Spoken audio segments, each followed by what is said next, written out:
Thanks for checking out Chamber Web TV. This is Cambridge Votes 2014, an opportunity for a conversation with the candidates in the October 27th municipal election. I'm Brian Butcher. I'm Vice President here at the Chamber, and right now it's my great pleasure to sit down with Jan Liggett, candidate in Ward 4. Jan, thank you for coming and talking to me. Well, appreciate it. Thank you, Brian, for having the interview with me, and thank you to the viewers for opening up your computers and listening to what I have to say. So it's underway. The candidate lists are set. Yes. The doors are closed on that part. You have 6 people running in Ward 4. I presume you're out there talking to people and Absolutely. getting things going. You're having fun? I am having fun. I'm learning a lot, and it's a different experience than when I ran last time in the election. How different? How? I think people are tired of some different things, and there's some new issues on the table, so it's very different. And for me, the reception has been very, very good because they remember me running the last time. There is no incumbent this time, so Right. I'm the name that they recognize. If they don't already know about me, they recognize the name. Sure. Good. Well, that opens some doors for conversation. if Absolutely, nothing it else, does. Yes. Jen, why are you running? Well, I'm running because I have been unhappy for quite a while on some of the decision making that has happened downtown, and I find that there's a problem in our economy. I want to see our EDAC department has been trying to work with creating more better policies through council for our manufacturing business, and I want to see that taken care of. I also want to see our volunteers come back to the table. A lot of them are jumping ship because they feel they aren't respected anymore. I also want to see our environment taken care of, especially with climate change happening. I want to make sure there's enough money set aside in the budget to take care of the damages from that. There's a lot of different things. There's a lot of issues, and I've watched a lot of them over the years not being taken care of. So, I think I'm a good person to take care of them. Well, if you're successful, you'll have the opportunity to help take care of a lot of them with your colleagues. I'll spend your tax dollars for the next My 4 tax years. dollars. Yes. Wisely, I hope. Yeah, absolutely. Please. They're mine too. Please. So, yes. You are actually in my ward, so they are my I tax am. I need to dollars. convince you Yeah, today. there you Yes. go. Yes. So what do you see as the biggest issue facing Cambridge? I see the biggest issue as being our infrastructure backlog. It's gone from $80 million 8 years ago to 4 years ago, from 80 million to $180 million. So that I think we need to get caught up on. There is a plan in place to do that.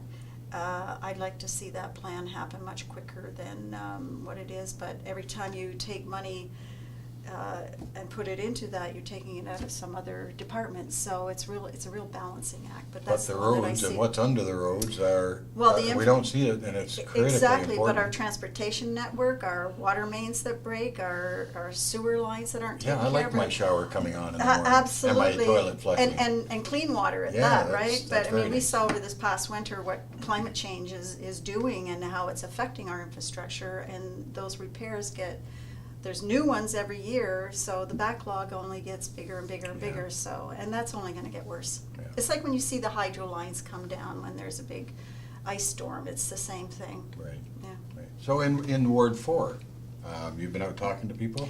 You know Ward 4. What's the biggest issue in Ward 4? I don't think there's any overarching big issue. When I go door to door, I'm finding that there's a number of them. And one of them is the infrastructure. One of the major ones, though, is the truck traffic in town. Not just in the downtown core, but also throughout the residential areas. And that's going to get worse with the development on the west side of Galt coming over, that all those cars are going to be over the next 20 years, and gravel trucks are coming over our bridges. So we've got over 4,000 new people that are be going into that area in the next 4 years. That's a lot of truck traffic coming into East Galt. Yeah, and we have limited ways of getting across the Well, river. and the so- region's transportation master plan, there's no changes to the bridges, there's no changes to the roads. What we've got is it, folks. we're stuck with that. Got to figure out how to work with it. Yeah. Jan, the chamber is always looking to politicians, candidates, everybody for big, bold ideas. And I wanted to ask you, do you have any big, bold ideas that you'd like to put forward? When I read the Conference Board of Canada's economy indicator and where we stand 49th out of 50, I saw that we needed to focus on our economy in some way, also our innovation. We do well in some areas, but we do poorly in some as well. So one of the things was innovation, and I think that when you look at the kids' activity guides, the programs for children, they're all arts and culture or recreation. I think we need to have something there that taxes their brain, that makes them focus on innovative things, makes their brains more creative. I also would like to see our economic development department go to some trade shows with local manufacturers at the local manufacturer's cost to provide their own way, something that's within a one-day's drive. To show people what we have to offer in this community. And I would like to see the city work on bringing new jobs to town, but also to help the existing businesses that are here. I think that's extremely, as a local manufacturer, I find that very, You're very singing important. our tune as a Chamber of Commerce. Well, for yes, sure. and that's one of the reasons I'm with the Chamber, because I am a local manufacturer. So I'd like to see that. I'd like to see a mini conference with the communities that are doing well and did well in that indicator level. Some of them are doing great things, and they're small cities like us. I'd like to have a mini conference bringing them all to the community with some of us others that aren't doing so well, and let's see what they can teach us. So. Yeah, just to be clear, that Conference Board of Canada ranking had to do with attractiveness to newcomers to the community. That's what that was. Yes, about. and I wanna so clarify that businesses for that those come to, that are looking for places to go, do look at those reports. Absolutely. So if we aren't showing them what we have to offer, and we're competing against others and we're down the low man on the totem pole, they're not coming here. So. Speaking of coming here and going from here, you probably know that the Chamber was opposed to the LRT as it was proposed. Particularly because we do not like the idea of Cambridge ratepayers paying for a full RT service that they aren't going to get the full benefit of. We thought we should at least be area rated out as the townships were. However, that battle was waged and lost. LRT is on its way, and we have to look forward and move ahead. There are predictions for LRT in Cambridge a long way down the road. We're wondering if you have any thoughts on different kinds of ideas, out of the box thinking that might accelerate that and bring LRT to Cambridge, if in fact that is the right thing. Okay, first off, I'm not a in-the-box thinker. I don't focus in a box. My brain doesn't function that way. I'm always out there and trying to be creative and try to do my research and understand things before I come to conclusions. One of the things that I do know, I happened to be at the regional council meeting where that vote came down, and only one councillor walked out of that and said this is too big of a project to be voting on this without proper information, because they had one day to make that decision. That's a huge, huge amount of money to be spending. I was also at the regional council meeting where they voted to give Cambridge $1 million over each year over 10 years to increase our ridership, and that money isn't being spent properly. It isn't even being spent. I lobbied regional council in January 2012, I think it was, and I brought them the statistical information to show them we can't increase the ridership if we don't give the riders a reason to make it palatable to them to get on the buses. I certainly don't want to be sitting out on those snow-covered benches in the wintertime or in pouring rain. So I brought them the statistics to show that we weren't getting the number of bus shelters that we should be getting, so that we were even with everybody else. So through that, they had staff look into it, and they agreed that we weren't. And so we get 30 extra bus shelters, just because I went and took them the information and lobbied them for it. Squeaky So the wheel. new bus shelters you're seeing are because one person took that time to try to find a solution to it. So that's something that I think we should be doing, is making it more palatable for people like you and I. I can't get on a bus and get to work because I have too many meetings to do, but I used to do that. I've ridden my bike to work, and I enjoy doing that, but it has to be on a day where I don't have meetings. I also think there should be a poll of companies, there should be a survey done, and those companies need to take it to their employees. What's the problem with getting on the buses? Is it good for you or is it not good for Yeah. you? We found a couple of years ago, they were not servicing the industrial areas Right. past 5 o'clock. Well, if people work till 5 o'clock, how are they? Makes it kind of hard. And if you need your staff to work overtime to get a product out, how do you do that? And if you work on Sundays, how do you do that if there's no bus service going? And I think that that poll also needs to happen at the mall, and it needs to happen to the people on the bus. What is it that is a hardship for you to get on the bus? So we need to increase that ridership for sure. Speaking of ridership, I want to talk to you a little bit about GO service. As you know, Kitchener has one train in the morning and one train at night back from Toronto for GO, but they had been promised by the province a two-way all-day GO in the not-too-distant future. We'll see how distant not too distant is. Cambridge has been fighting that battle for decades, and the Cambridge route, which is a different route, is a shorter commute, and much less expensive for the build-up to GO. And yet here we are, still fighting the battle to get GO to Cambridge, which could service the whole region. I don't begrudge Kitchener, but I'm wondering what you think about GO service for Cambridge. Is this in any way realistic down the road? I'm not as nice as you. I do begrudge Kitchener, and I know Okay. we've had a couple of people who have worked hard to get it here. Lee Pelvetzi and Paul Langan is Absolutely. another one that's worked on the transportation issues for the last 20 years. We're lucky we have Catherine McGarry with her transportation portfolio because she can speak on our behalf. I think we should have it here in Cambridge, and I was heartened when one of our mayoralty candidates recently launched on their campaign the GO Train system, with a GO Train station at the Samuelson station for drop-offs and walk-ins and buses. And then another location out Clyde Roadway where there's lots of land there that can be purchased for one, where there's a huge parking lot. When I think about the mayoralty debate that happened on Rogers TV, every one of those people was supportive of a sports complex / convention center. And I think that if enough land is bought near a GO train station like that, we could do that type of a complex in a phased-in area, not with public tax dollars. I think there's a lot of private dollars out there that could be going into it. And I'm not talking federal or provincial if that comes online, which doesn't look like that might, because they're dried up as well. I think that we could have an incredible situation there with that type of a complex, with the GO train station. It won't directly impact residential areas. It won't impact our traffic gridlock, or I should say it won't increase our traffic gridlock.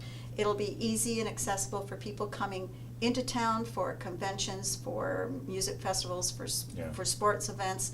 So that's all part of that whole GO train station thing for me. Coming into town. Coming into town, keywords. yes. So- Come and live here. So Like, the come here, town, you know. they're going to come into, Cambridge, where do you see us in 25 years? In 25 years, I see us in the top half of that 50 cities in the country. Oh, that's a good goal. Absolutely. When I look at those indicators, there were 7 of them. There was economy, education, environment, health, innovation. Let me just look at this and remember housing, society. In the economy, we got 5 Ds out of 9. Education, we got 5 Ds out of 5. We did well in the environment. I was really surprised at that. Health, we did 4 Ds, but they didn't take into consideration we were going to have the hospital. Yeah. They didn't take into consideration that we have doctors now looking for patients. It's not Yes. the other way around, which it was when they did this thing. So Yeah, that was 2011, I believe, based on that 2011 census. Yes. So there's a few things that have changed, but there's some things that we could do better. And unless it's the right people on council, and I think I'm one of those, who I'm a thinker who.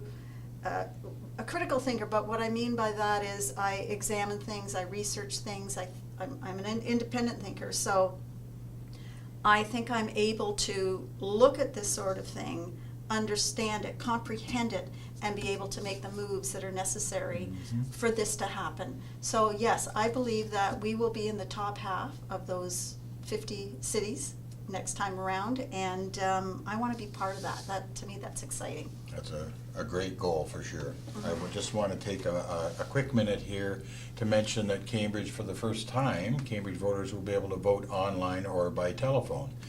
This is, we will be the only community in the region to offer online voting. But it's not a first in Ontario. It's happened in several other centers, large centers, in the last election with great success. It promises to increase participation rates, we hope, perhaps considerably, so that it's not 25 or 30% that vote, that perhaps it's significantly more.